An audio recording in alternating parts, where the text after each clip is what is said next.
Growing up, I wasn't one to imagine myself as a family man. My focus had always been on building a career and living freely, unburdened by the responsibilities that came with relationships. But life has a funny way of changing your plans. Meeting Dana was like stepping into a whirlwind. She wasn't just attractive, she was magnetic, pulling me into a world I never thought I'd want to be part of. We married young, and despite the ups and downs, Dana quickly became the cornerstone of my life. When Sasha was born, everything shifted. Parenthood was daunting, but it also gave me a clarity I hadn't known I needed. The joy of watching my daughter grow, coupled with Dana's steadfastness, made me believe I'd stumbled onto something rare and unshakable. Sasha informed me I needed to visit her school to meet her new teacher. Mrs. Greendale, her previous teacher, had left to care for her husband after a heart attack. I had always liked Mrs. Greendale's old-school approach, which rarely required parental involvement unless Sasha got into trouble. Normally, these meetings were my wife's responsibility, but Sasha insisted I go, mentioning her mother had been acting strangely. Reluctantly, I agreed to try, though I wasn't thrilled about stepping into unfamiliar territory. I'm Lucas McCain, a 35-year-old sales rep for Devlin International. At 5'10", with brown hair and eyes, I keep in shape by running daily. My wife and daughter are my world, even when life throws unexpected challenges our way. My wife Dana is active with the school's PTA, or whatever they call it now. She's petite, claiming to be 5 feet tall, but every time I measure her, she's closer to 4'11". Dana is curvy, and I've always loved her figure. We've been married 14 years, and for the past 10, we've focused entirely on raising and spoiling our daughter. With just 8 years until Sasha heads to college, Dana and I are already dreaming about finally having the house to ourselves and doing whatever we want, whenever we want. Sasha wasn't wrong about one thing. Dana had been acting strangely. The last time she acted like this, she was pregnant with Sasha. Back then, she quietly prepared for the baby before even telling me, partly because I hadn't shown much interest in having kids. But the moment my little girl was born, when I cut her umbilical cord and gave her that first playful pat, she became my whole world. Dana came home late and went straight to the shower, something she'd been doing more often lately, once or twice a week at least. At the time, I didn't think much of it. Women tend to shower more than men anyway. Looking back, I realize how oblivious I was. Honestly, most of us are. Marriage is built on love and trust, trusting that the person you love won't hurt you or betray you. You never expect them to shatter that trust. Love blinds us. If you're constantly paranoid about being betrayed, your relationship isn't healthy. If trust isn't there, then love isn't real. Some might think, I'd know if my wife was running around on me. Trust me, when it happens, you're often the last to figure it out. The next day, I showed up at Sasha's school just in time to pick her up. What I didn't expect was to pick my jaw up off the floor. Standing in front of Sasha's classroom was the most gorgeous woman I'd ever seen. She wore jeans and a nice blouse, her back to me as I walked in. Her figure was striking, with an inverted heart-shaped silhouette. When she turned, her radiant smile and cascade of tawny hair over her shoulders stunned me. Her chest wasn't as full as Dana's, but honestly, who cared? I stared at her for so long I didn't realize she was speaking to me. They didn't make teachers like this when I was growing up. She was tall for a woman, probably 5'8", and much slimmer than Dana. Not that I was comparing them, but she was breathtaking. That's the word, breathtaking. "Daddy," Sasha snapped, "Miss Marshall is talking to you." "Sorry," I stammered. I spaced out. "I'm, Sasha's dad, Lucas McCain. But you can call me Luke." I extended my hand and she shook it warmly, flashing another dazzling smile. That smile could sell anything. "Sorry for calling you in on short notice," she said, smiling again. "I'm new here, but the school values parental involvement. Sasha is one of my brightest, kindest, and most helpful students." Her soft southern accent stretched each word into a melody. I could have listened to her talk forever. I smiled proudly at Sasha, and she smiled back, holding out her hand. I gave her a crisp high five, but she frowned. "Dad, when someone holds out their hand, you're supposed to give them money," she grumbled. Miss Marshall, or Gianna, as she insisted I call her, continued. "Neither you nor your wife have participated in any projects or committees this year." Miss Marshall?" "Please, call me Gianna," she said. "Doesn't the PTA count?" I asked. "It does," she replied, smiling again. "Are you a member of the PTA?" "Well, no," I admitted. "But my wife is. She's at every meeting on Wednesday nights. She's never missed one." Miss Marshall's expression shifted as she said, "Maybe I'm mistaken, but the PTA meets on Tuesdays, and only on the third Tuesday of every month." My stomach dropped. I needed to figure out what was going on with Dana. "Why don't you consider joining one of our committees or clubs anyway?" she suggested sympathetically. That way, even if your wife is in the PTA, you'll still be involved. Her tone carried a kindness that made it seem like she understood my situation. I scanned the list of activities and finally landed on track. I think I could help with this, I said. I'm not an expert, but I run every day and have completed a few marathons. That's perfect, she replied with a smile. They meet on Tuesdays and Thursdays at 5 p.m. On the way home, Sasha and I stopped at McDonald's. It wasn't the healthiest dinner, but she loved it, and it saved me from cooking.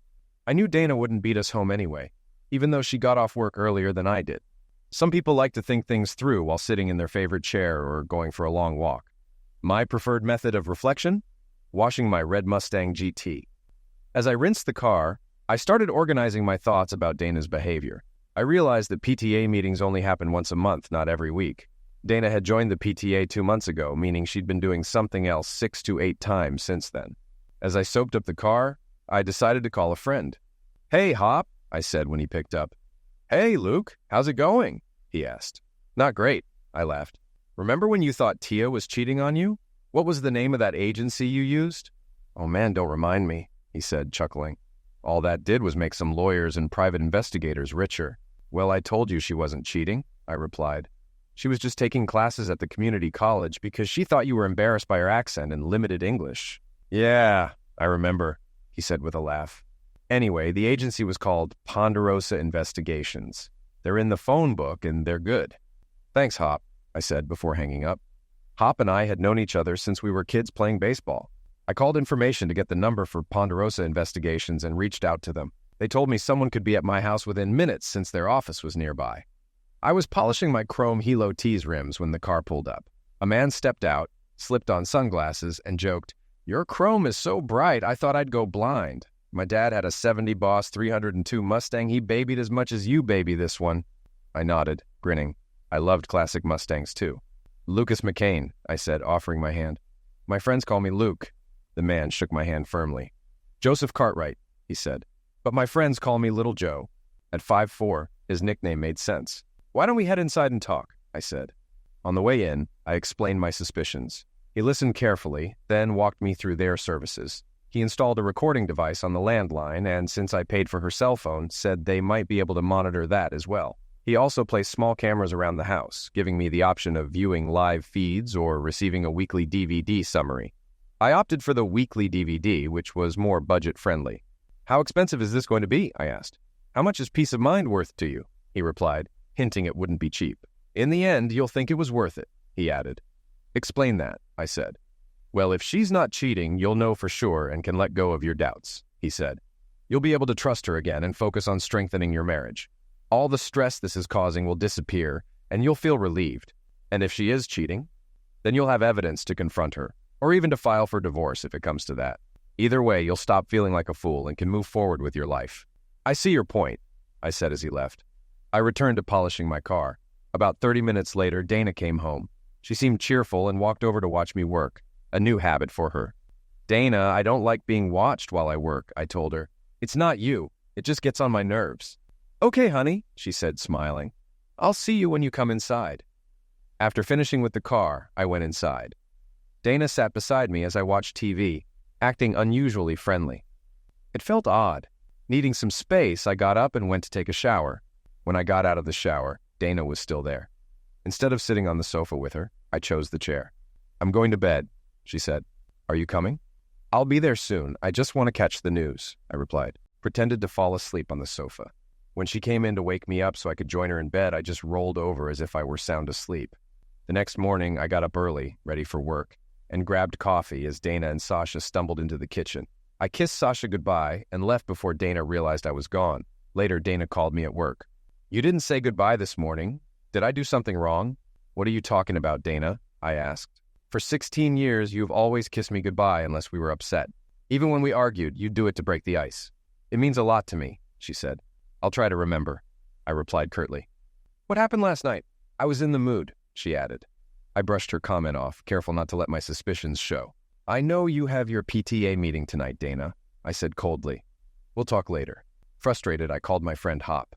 Who was the lawyer your aunt used for her divorce? I asked. Hop hesitated. I don't remember, but I can give you the number of the one I was going to use. No thanks, that guy was too soft.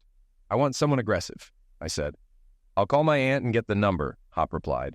Minutes later, Hop called back.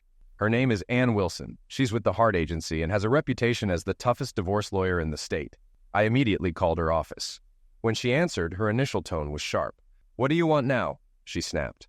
Caught off guard, I cautiously asked, Is this Ann Wilson? Her tone softened. Sorry, I thought you were my ex-husband. Reassured by her toughness, I explained my situation.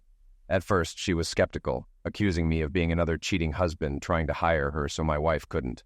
Let me explain, I said firmly. I've never cheated. My wife is betraying me and our daughter. I don't have proof yet, but I'm working with a private investigator. I need to move quickly to minimize the impact on my daughter. Her tone shifted. I'm sorry you're going through this. Let's meet this afternoon to discuss your case. The rest of the day, I struggled to focus, replaying everything in my mind. For a moment, I questioned if I'd failed Dana somehow, but reality reminded me that her betrayal wasn't my fault. Just before 3 p.m., my phone rang. A warm, slightly southern voice instantly brightened my mood. I hope it's all right to call, Gianna said. I wanted to remind you about our meeting tomorrow afternoon. Wear something comfortable. We'll do a light group run with the kids. Got it, I said, trying to sound casual. Her playful goodbye lingered in my mind, leaving me wondering if there was more to her words than she let on. But I shook off the thought, unsure if it was just my imagination. After picking Sasha up from school, we spent a couple of hours playing Little Big Planet on the PlayStation. Later, I grilled steaks and made a salad for dinner. Sasha went to her room to work on homework and chat with her friends while I browsed Mustang parts online. Convinced my car needed a chin spoiler, I settled in to watch Iron Man 2 on Blu-ray. The surround sound was so loud I didn't hear Dana come in. She wrapped her arms around me, startling me as she tried to kiss me. I stood up, putting distance between us. That's what you get for blasting the volume, she teased. How's Sasha supposed to sleep? Sorry, I muttered, turning back to the TV. What smells so good? She asked, sniffing the air. Steaks. Sasha and I figured you wouldn't want dinner since you usually shower and rest after your meetings, I said. She hesitated, nodded, and headed to the bedroom. Her reaction made me wonder if I'd said too much. Later, I thought about everything Ann Wilson, my lawyer, had asked me to prepare. Income and tax records, a list of assets, and Sasha's custody details. I hoped the divorce would end cleanly. Community property laws meant an even split, though the house, being my parents', wasn't part of it. I wanted full custody of Sasha with liberal visitation for Dana, and I just wanted it over so I could move forward. Are you coming to bed? Dana asked as I reviewed my plans. Maybe later, I replied. Why are you avoiding me? She pressed. Did I do something wrong? Dana, for 2 months you've been distant. Sasha and I never know which version of you is coming home. Maybe we're just giving you space to figure it out, I said, my frustration spilling over. Grabbing my car keys, I headed for the door. Where are you going? She asked, tears in her eyes. For a drive to cool off, I said flatly. Should I come? Maybe we can talk, she offered. No, Sasha doesn't need to wake up because of this. Unless, of course, you forgot she's here, because I'm the one always taking care of her, I replied sharply. Dana started crying, reaching for me. Luke, I love you and Sasha. You know that. You have a strange way of showing it, I said, walking out. Driving my Mustang at night was liberating. The engine's roar and the attention it drew reminded me of the power and escape it offered. But my thoughts kept circling back to Dana. What could she be thinking? Why risk everything for someone else? Our intimacy life had been fine, and I knew I wasn't inadequate. Was she bored, or was this more than physical? Her behavior toward Sasha suggested something deeper. I drove aimlessly for an hour before heading home. The house was dark, and I assumed Dana had gone to bed. After a quick shower, I slipped into bed, staying on my side to maintain distance until I knew for sure what was going on. Dana slid closer. I'm sorry, she said softly. Work has been stressful. I didn't realize how it was affecting me. How can I make it up to you? Treat Sasha better, I replied curtly. For now, I was thinking of something more personal, she said, running her hand across my stomach. When she moved lower, I caught her hand and moved it away. What's wrong? She asked, stunned. In 14 years, I'd never rejected her. I need sleep. I have a big day tomorrow, I said, rolling over. But, good night, Dana, I said firmly, ending the conversation. The next morning, I woke up feeling surprisingly refreshed. After a quick breakfast, I went to our home office and began organizing the documents Ann Wilson had requested. Tax returns, income statements, and a list of our assets and responsibilities regarding Sasha. By lunchtime, I faxed everything over to Anne's office so she could begin drafting the divorce papers. Now all I needed was proof, and I hoped little Joe had made progress. Over the years, I'd heard various sayings about marriage and divorce, and I was beginning to question their validity. The first was that you couldn't just stop loving someone unless you'd never truly loved them. I used to believe that, but now I knew better. Love can absolutely fade, depending on the circumstances. Just 3 days ago, I'd loved Dana with everything I had. I thought she was my soulmate, the woman I'd grow old with. But the realization that she might have betrayed me had shifted everything. If she had cheated, we might still grow old, but it wouldn't be together. The second saying was that men never know when their wives are cheating. Husbands are often portrayed as clueless unless they stumble onto hard evidence like a strange car in the driveway. Even then, some wives manage to explain it away.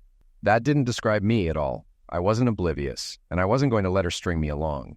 I needed to move on, though I knew I couldn't fully remove her from my life. She was Sasha's mother.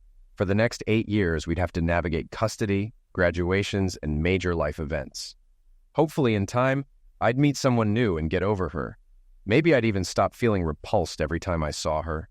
As I worked through the afternoon, my thoughts kept drifting back to when we first got together. I remembered how deeply I loved her, how much I'd hoped we'd stay together forever. My emotions swung wildly between resentment and longing. At one point, I even considered marriage counseling or trying to forgive her. That thought barely lasted a second. There was no way I could forgive her if she'd been unfaithful. Thinking fondly of another person was one thing, but acting on it was crossing a line. I'd had fleeting crushes before, even recently on Sasha's new teacher, Gianna. But there's a big difference between admiring someone and betraying your marriage. Most men look. It's human nature. But when you take it further, when you act on those thoughts, that's when everything changes. Dana called me at work, but I didn't pick up. She tried my cell phone next, but I ignored that too. She left a message saying how much she loved me and that we needed to talk. I listened to it and then deleted it. I picked Sasha up from school at the usual time. She seemed excited, but I couldn't remember why. "Dad, are we going to eat first, or are we heading straight to the park?" Sasha asked. "Who said we were going to the park today?" I replied. "Oh no," she said, rolling her eyes. "You forgot, didn't you? You're supposed to help with the track club today." We drove home and I quickly changed into a tracksuit, figuring that's what the other volunteers or coaches would wear. I was ready to leave when Sasha reminded me to grab my iPad. I handed it to her. "Thanks, Dad," she said with a grin. "Now I have something to do while I watch you watching people run." When we arrived at the park, I surveyed the area to see where the kids were gathering. The park was bowl-shaped, with the parking lot at the top and the trails and other facilities downhill.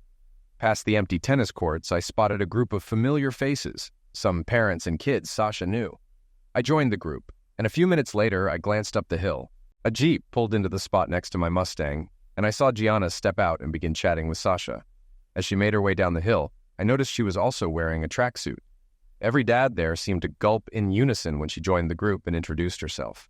One guy, who had just been saying he couldn't wait for the teacher to arrive so he could leave, suddenly decided to stay and watch. I chuckled inwardly. Gianna had the same effect on them that she'd had on me. I couldn't wait for them to hear her voice and accent. Gianna called the kids together and introduced me as her assistant or co-coach. She explained that this was a cross-country club for now, not an official team. Practices would be twice a week, but she encouraged the kids to run on their own as well. If all went well, tryouts for a cross-country team would be held in the fall, with meets against other schools. She told the parents they could either stay or return in an hour to pick up their kids. Most chose to leave, until Gianna prepared to start the run. When she removed her track pants to reveal shorts, every dad decided to stay. We gathered the kids for a brief warm-up and started a slow group run along the trails. I trailed behind the group to ensure no one got hurt or fell behind. Despite the slow pace, all the kids kept up easily, even those who weren't as fit. On our second lap, Gianna drifted back to join me. "Hey there," she said with a smile. "Are you all right?" I nodded silently. "That bad?" she asked. "I've been thinking about it and I wanted to apologize." "For what?" I asked, puzzled. "Well, I replayed our conversation in my head and realized I might have been a bit insensitive," she said.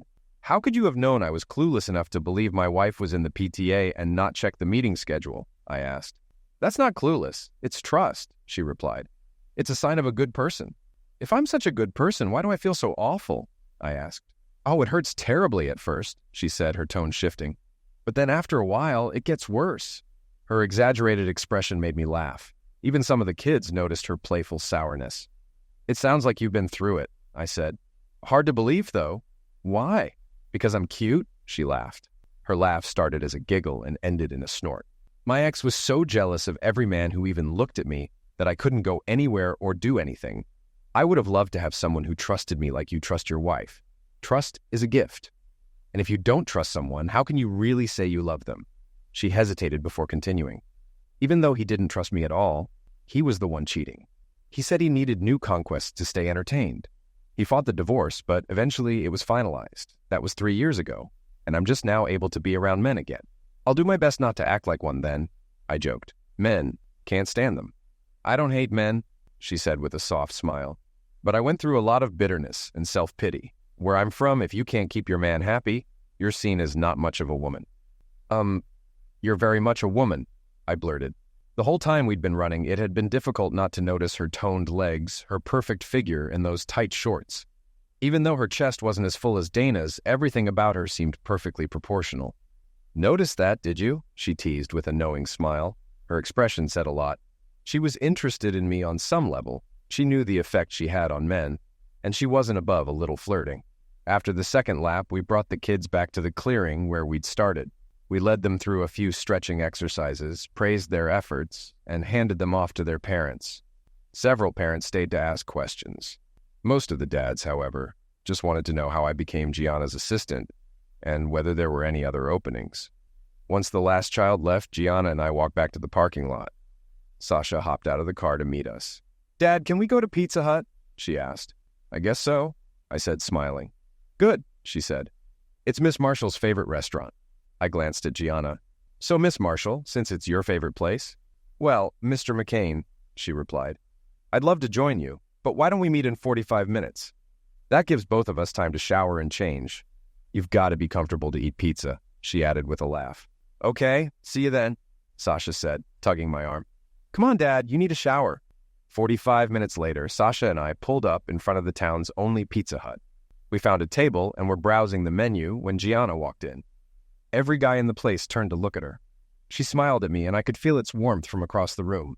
But I also felt the eyes of every man there scrutinizing me, and I wondered what it would be like to date someone who attracted so much attention. How would anyone handle the constant looks and advances? I stood and pulled out her chair, earning another smile. We had a great time and ate plenty of pizza. Sasha spent some time playing video games, giving Gianna and me a chance to talk. The evening felt almost magical. At one point, Gianna asked how things were going with my marriage. I gave her an update, and she shook her head. "It's going to get worse before it gets better," she said. "Wait until you're in your lawyer's office. Arguing over a coffee table neither of you even wants. You reach a point where you don't want to give them a single thing more than they've already taken from you." She paused, then smiled. "Sorry, this must be a terrible first date for you." "This is a date?" I asked. I wasn't sure I was ready to start dating yet. What if Dana wasn't cheating? What if it turned out to be something else, like gambling? That would make me the cheater, wouldn't it? I knew I should say something to Gianna, but I didn't. I let the evening unfold as it would. Sasha wore herself out playing games and hanging out with other kids at the restaurant. By the time we left, she was so tired I had to carry her into the house and tuck her into bed. We'd stayed out far later than I planned, mostly because Gianna was so easy to talk to. She had a way of drawing you in, like a wind-up toy that just kept going, sharing stories and insights. When I slipped into bed later that night, I tried not to wake Dana, but she rolled over and hugged me as soon as I lay down. "Where'd you guys go?" she asked. "Pizza Hut," I replied. "I wondered why your iPad wasn't on the desk, so Sasha played with her friends. And you browsed car parts, right?" she said with a chuckle. "You're such a good dad, sweetie, and you're a wonderful husband. I'm sorry for how I've been acting," she added softly. "I love you, Luke. Can we start the makeup now?" Even in the dim moonlight, I could see Dana's body, her intentions obvious. She'd come to bed without clothes, ready to make amends. But all I could think about was the possibility that she'd already been intimate with someone else. There was no way I'd let her touch me until I knew the truth. "Tonight's not good," I said, leaving her stunned for the second night in a row. "I think I'm coming down with a cold, and I don't want you to catch it." I wished I could read Dana's mind as she lay there, staring at me. Did she think I was clueless, or was she just feeling guilty? Either way, I was done trying to guess. The next morning, I left early again, waking Sasha to remind her not to mention the previous night to her mother. "She hardly talks to me anyway, Dad," Sasha replied. "Why should today be any different?" A couple of hours into my workday, a package arrived via messenger. I signed for it and opened it to find 2 discs and a stack of papers. I inserted one disc into my computer and played a file dated the previous Wednesday. The video showed Dana walking into a cheap motel with a tall man I barely recognized. A few seconds later, the camera angle changed, showing them inside the room. The man was Chuck Connors, one of Dana's co-workers. I didn't watch for long, just enough to confirm they weren't there to play cards. Some men might have wanted to watch the whole video, maybe even repeatedly. Not me. I felt sick to my stomach. Gianna had been right. As bad as it was to suspect Dana, seeing proof was far worse, especially when I noticed things she let Chuck do that she'd never even suggested with me. I made a copy of the video for Ann Wilson. I also copied the disc containing phone recordings and added it to the file of documents, which included details about Chuck Connors, their meetings, and other relevant information. With everything packaged and ready, I felt a grim sense of closure. The next steps were in motion. I called Ponderosa Investigations to thank them for their excellent work and informed them I no longer needed their services. They had done their job, but their rates were high and I didn't see the point in continuing. A couple of hours later, Ann called to let me know everything was ready. The papers were finalized and all she'd needed was Chuck's name to include him in the suit. While our state didn't allow lawsuits for alienation of affection, I could sue him for mental anguish due to the stress his affair with Dana had caused Sasha and me. Ann explained that we might not collect anything from Chuck, but the goal was to ruin his reputation. The suit would alert his wife and family to his actions and likely cost him his job, especially when we also filed against the company. Once the lawsuit was public record, it would haunt him during any future background checks. It was a strategic move, and I could see why Ann was worth her fees. She also explained that we wouldn't use all our ammunition at once. First, we'd finalize the divorce and secure the settlement agreement. Only after a judge approved it would we sue Chuck and the company. This timing ensured Dana's income at the time of settlement, making the divisions seem fair. Once the settlement was signed, Dana losing her job wouldn't be our problem. Ann also advised me to listen to the audio recordings on the second disc if I hadn't already. Dana had been considering ending things with Chuck. When Ann asked if that made any difference to me, my answer was simple: nope. I told her I needed a day or two to decide when and how to serve the papers. Ann suggested serving them at Dana's workplace, emphasizing the embarrassment it would cause and the signal it would send to her company's leadership. I agreed to think about it, but happiness was far from what I felt when I hung up. The weekend flew by. On Saturday, I took Sasha and her friends to the zoo, and on Sunday, I polished my Mustang again. By Monday, I couldn't face work, so I called in sick and took the car to a shop to have the chin spoiler installed. I didn't trust myself to do it, given my mood. While waiting, I called Ann Wilson and asked her to have Dana served at work on Wednesday. Shortly after, Dana called. "Why aren't you at work?" she asked. "I'm not feeling well," I replied. "Decided to have some work done on the car." "You could have told me," she said. "I felt stupid calling your office and finding out you weren't there. We're supposed to be married, you know." "Sometimes it's hard to tell," I said. "Luke, I love you," she said. "Can't we just promise to leave work stress out of our home?" "Fine, Dana," I replied flatly. No more work stress at home. As I hung up, I muttered, "What a joke," refusing to believe her excuses. Minutes later, Gianna called. Her warm southern tone instantly lifted my spirits. "Why aren't you at work?" she asked. "I'm feeling down," I admitted, explaining my day. "I didn't call to pry," she interrupted. "Sorry for unloading," I said. "You're not a burden," she replied. "I just don't want us to fall into the friend zone." "Friend zone?" I asked, surprised. "Absolutely not," she snapped. "I've had enough friends. I called to plan our second date." "Torn about what?" I asked, still confused. "Second dates are tricky. Do we bring Sasha or not? She likes me, but after our second date, there's bound to be a goodnight kiss, and she might not enjoy seeing that," Gianna teased. "Are you planning to kiss me?" I asked nervously. "Of course," she laughed. "It's protocol." We planned a picnic for the next evening with Sasha and her friend Beth. At home, Sasha pointed out Dana wasn't working late. Dana was in the kitchen cooking, which surprised both of us. "Why are you home?" I asked. "No overtime tonight," Dana said, smiling. "I wanted family time." Later, she cornered me. "I've been thinking, what about having another baby?" I kept my face neutral. "I'll think about it," I said, grabbing my keys. I spent the next hour photographing my Mustang, documenting its transformation, my personal escape. Leaving Sasha alone with Dana wasn't ideal, but I needed the space to clear my head. Driving along the empty roads, I didn't know whether to laugh or cry. Dana's sudden sweetness could mean two things. Either she genuinely wanted to save our marriage, or she was scheming again. Was she trying to trap me with another baby? Did she suspect I knew about her affair and thought a pregnancy would make me stay? Or worse, was she already pregnant with his child and hoping I'd take the blame? Then there was the guilt. Was I ready to cut her out because she betrayed me? Or was it because I had someone better waiting? Was I any better than her, dating before the divorce was final? I hadn't initiated anything, but I wasn't stopping it either. It all came down to timing.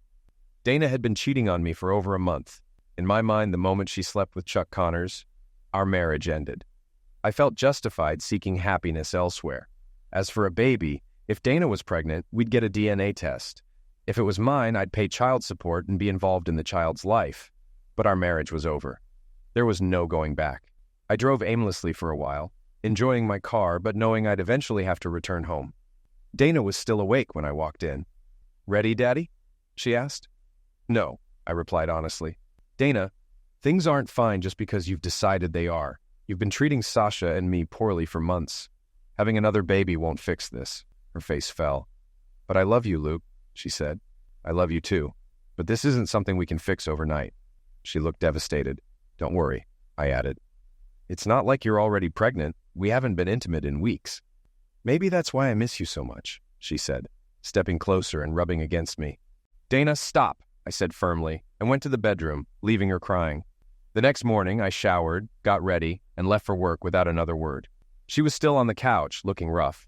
After work, I changed at the office, picked up Sasha, and went to practice. As usual, parents and kids were gathered. Some women glanced my way, even the married ones. It felt like infidelity was in the air lately. "Hey, remember I'm first in line," Gianna teased, wrapping her hands briefly around my waist. It wasn't inappropriate, but it made her intentions clear to anyone watching. We started the group run, picking up the pace slightly. The kids who kept up easily would likely form the track team, while the others would stay in the club to build endurance.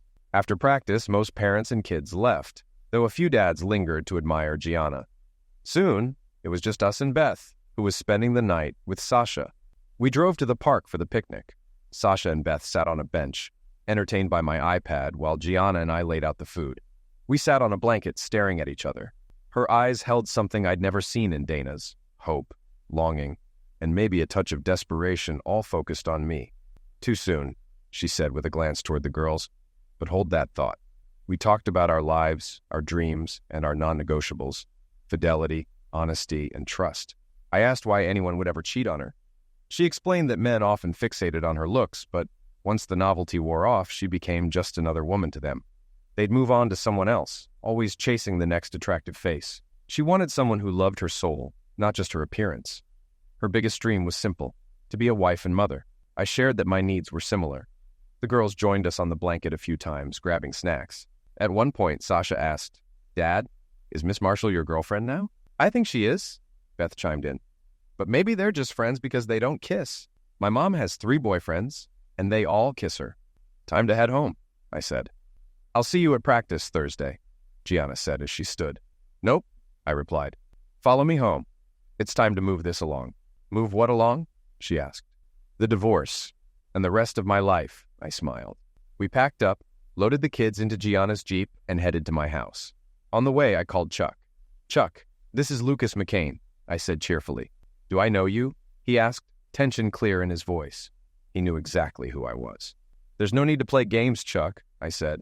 "You've been with my wife Dana for 2 months now. At this point, we're practically friends considering what we've shared." "It was her idea," Chuck blurted, his voice defensive. "I don't care whose idea it was," I replied. "As adults, it's time to talk about our options. So, unless you prefer I speak with your wife about this, you need to get to my house now. I'll be home in 10 minutes. If you're not there within 15, I'll come find you." When we pulled up, Dana's car was already in the driveway. Sasha and Beth ran inside while I hung back with Gianna. "This will be interesting," I said. "Luke, don't do anything crazy," she warned, pulling me close as she perched on my car hood. "Trust me," I said. "I'm not after a fight. Chuck didn't betray me. Dana did. I just want my divorce and to move on. This should be simple." "You forgot something," she said, then leaned in and kissed me. Time froze. The moment ended only when Dana's angry screaming broke through. "What are you doing?" she yelled. "Moving on," I said calmly. "Moving on with what?" she snapped. But I held up a hand to silence her. "Oh good, Chuck's here," I said as he pulled into the driveway, stumbling out of his car, unable to take his eyes off Gianna. I hugged her, and she drove off as Chuck muttered, "That woman is stunning." Dana grew pale. "Why are you here, Chuck?" she demanded. "I invited him," I said. "Let's go inside and talk." Inside, Chuck sat down and immediately asked, "Who was that woman?" My patience snapped. I punched him square in the nose, sending him and the chair sprawling. When he tried to stand, I kicked him back down. "Why'd you hit me?" he yelled. "I called you here to talk," I said coldly. "You're a married man who chases after other men's wives. You've already ruined my marriage, and now you're ogling Gianna. Let me be clear. Gianna is off limits. Look at her again, and I swear you'll regret it. Dana is all yours. Take her." "I don't want Dana," he scoffed. "I already have a wife, and she's better looking. This was just lovemaking, and honestly, it wasn't even good. If it weren't so easy, I wouldn't have bothered." "You're disgusting," Dana snapped. "I broke it off because I realized Luke might know, and you weren't worth losing my marriage over. Then why did you call me today?" Chuck shot back. "Because Luke hasn't touched me in over a week," Dana admitted. "You two can sort this out elsewhere," I said, cutting them off. "What do you mean?" Dana asked, her voice trembling. "I mean, you two have been carrying on for weeks. You might as well stay together. Chuck, help her pack, and you can be out of here in 20 minutes. Or grab her essentials now and come back tomorrow while I'm at work." They both stared at me in stunned silence. "I'm not taking her anywhere," Chuck finally said. "Oh, yes, you are," I said firmly. "She's your responsibility now.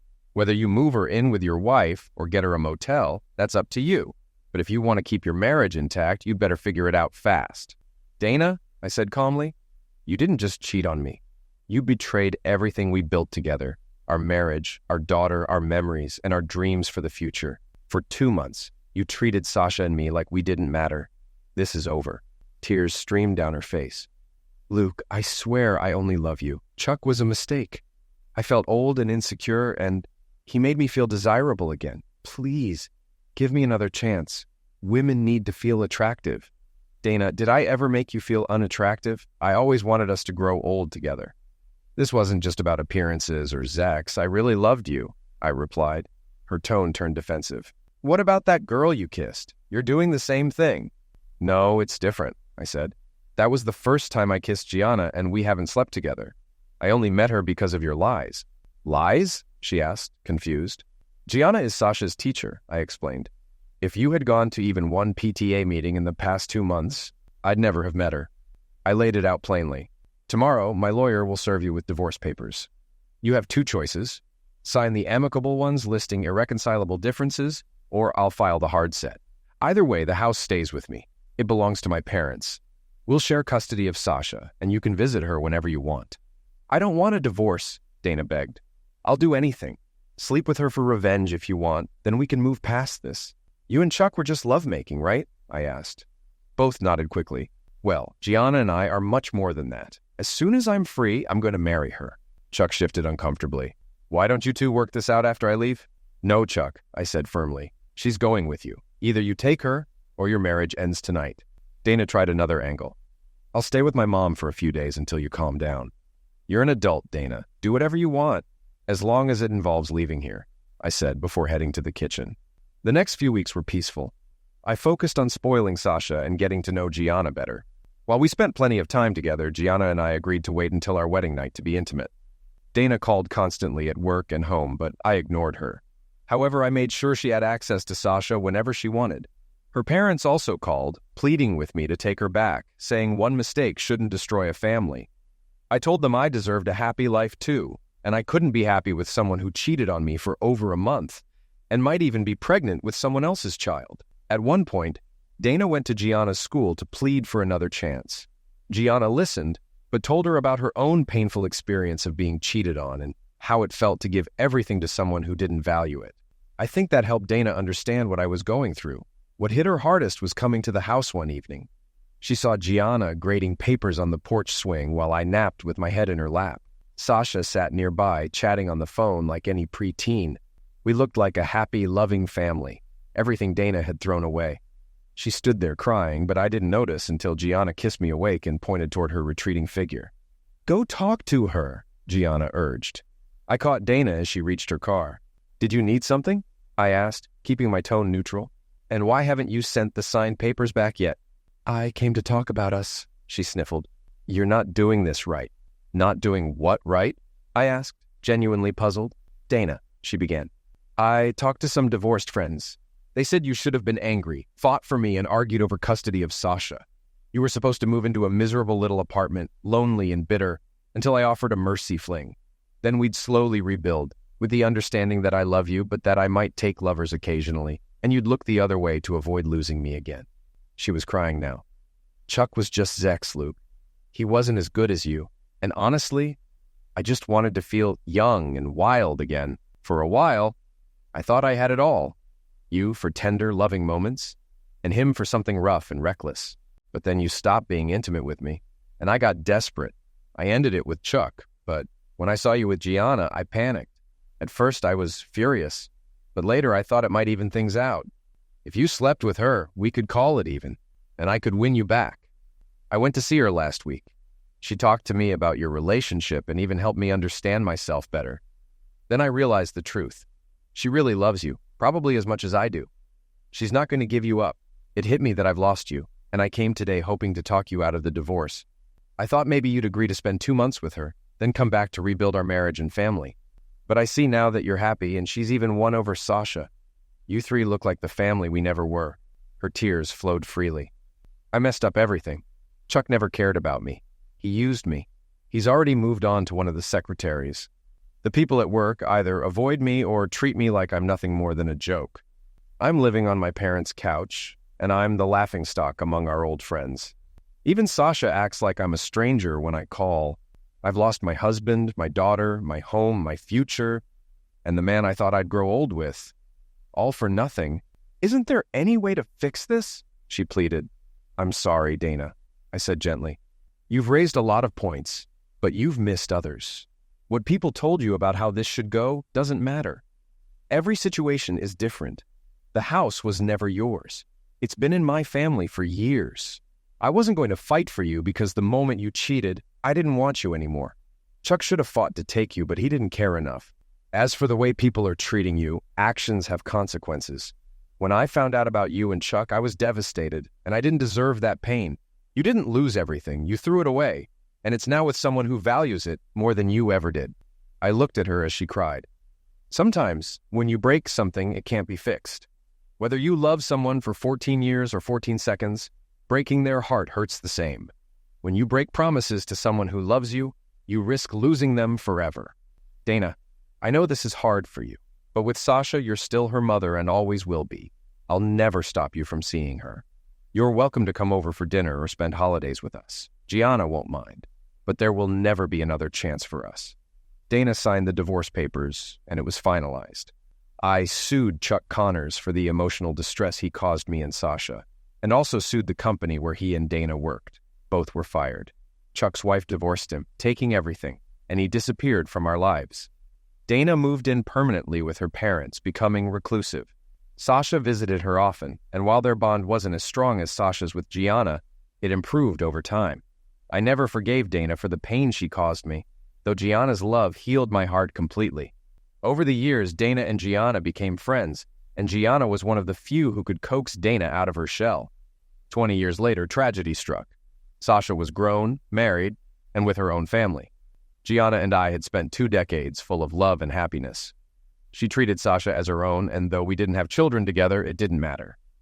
One morning, I woke to find Gianna cold and still beside me. She had passed away in her sleep from a cerebral hemorrhage. The doctors said it was painless, and she died smiling in my arms. I withdrew completely, unable to function. Sasha stayed with me for 6 weeks, trying to help, but I refused to move in with her or her family. At 55, I was still healthy, but without Gianna, life felt meaningless. After Sasha left, I spiraled, drinking too much and eating too little. On the 3rd day, I woke to the smell of bacon. Starving, I stumbled into the kitchen. "What are you doing here?" I growled. "Dana," she said, flipping the bacon. "Sasha made me promise to take care of you. She wasn't the first. Gianna told me that if anything happened to her, I needed to come back into your life and take care of you. What if I don't want you here? I snapped. I'm staying, she said firmly. Dana admitted her mistakes. I betrayed you for a man who only wanted to use me. I threw away the love of my life for nothing. After losing you, I went a little crazy, even tried therapy, but it didn't help at first. Then I became friends with Gianna. She made me see that my life wasn't over and pushed me to move forward. I started dating, but it never worked. Most men only saw my figure, not me. I eventually met a nice man who wanted to marry me, but I couldn't commit. Gianna told me it was because I still loved you. She cried for me because she cared, but she also loved you too much to ever let you go. Before she passed, she told me that if anything happened to her, I should take care of you, and maybe I'd have another chance. At first, I couldn't even look at Donna. She threw out my liquor, cleaned the house, cooked meals, and even made me clean myself up. Her visits were brief at first, but they grew longer over time. Though I didn't want her there, I couldn't deny that slowly something began to shift. After about a month, I grew used to Dana being around. By the second month, she stopped going home and began staying in the guest room. She cleaned the house, took care of things, and did her best to make my life easier. Occasionally, there were awkward moments, like catching a glimpse of her after a shower or in the bathroom. 3 months after Gianna passed, Dana insisted I wash my car. I still had 4 Mustangs, unable to part with any of them over the years. Why do I need to wash my car? I snapped. Luke, tomorrow marks 3 months since Gianna died. You haven't visited her grave since the funeral. It's time. I know it'll hurt, but you need this to start healing. She'll always be a part of you, but you have years left before you see her again. You have to move forward, she said. Then with a small smile, she added, I'll probably go to hell before you see her again. There's a special place there for people who betray the love of their life. I smiled back. If that happens, I'll piss on you to cool you off. That moment marked a turning point for us. We started talking more and spending time together. Not romantically, but as close friends. We were both content with it. It took over a year before anything more happened. On Dana's birthday, which I'd forgotten, a card from Sasha reminded me. Feeling terrible, I planned to rush out and buy her a last-minute gift, but Dana stopped me. There's something better you can give me, she said. What do you want? I asked. 1 hour tonight, fully clothed, with your arms around me in your bed, she said nervously. That's not a present, I replied. It would mean more than anything else, she said. I'm not asking for intimacy. I just want to feel you hold me. That evening, she came to the room that had once been ours, wearing a thick flannel gown. Sliding under the covers, she smiled as I wrapped my arms around her. We fell asleep like that, nothing more. I woke the next morning with my hand on her chest and a stiff reminder of how close we were, but we both moved away awkwardly. Still, Dana walked around smiling for days. A week later, Dana twisted her ankle, and I took care of her. It felt like the least I could do after all she'd done for me. Besides, we lived in the same house, and neither of us wanted her to return to her parents' old home, which she'd inherited. After one night of her calling me repeatedly from her room, I moved her into mine so I could tend to her more easily. Her ankle stayed sore for weeks, though I suspected she was milking it to extend her stay.